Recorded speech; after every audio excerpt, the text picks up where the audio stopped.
В столице Коми выбирали лучшую добровольную пожарную команду региона. В этом году силами решили помериться 5 дружин из Сыктывкара, Ухты, Карткировского, Сыктывдинского, Сысольского районов.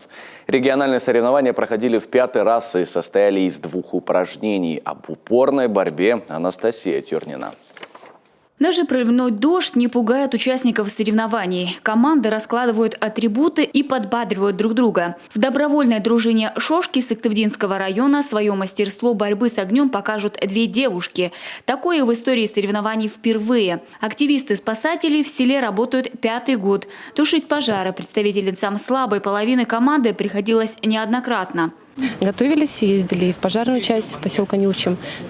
Большое спасибо всем ребятам, которые нам помогали. И, конечно, за столько лет уже есть какой-то опыт.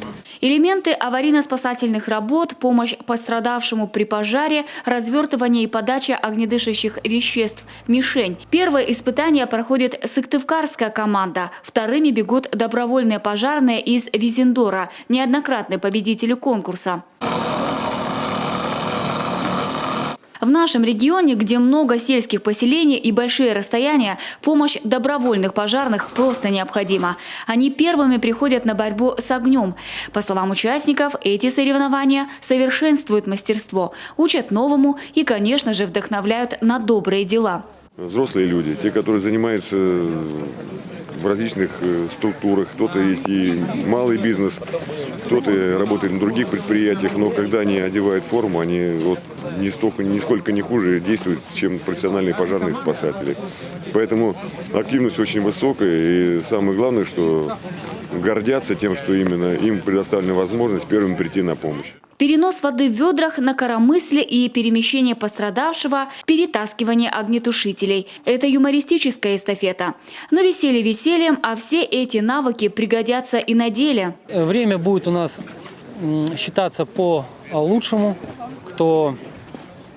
соответственно, кто лучше пересек, лучшая команда, выполнение времени. Ну и в ходе самих упражнений будет смотреться выполнение. То есть будут начисляться штрафные очки за перенос, допустим, пострадавшего, за выполнение каких-то элементов. Сегодня Управление МЧС России по Коми оказывает всяческую поддержку добровольным пожарным командам региона, обеспечивает специальной одеждой, оснащает первичными средствами пожаротушения и даже автомобилями.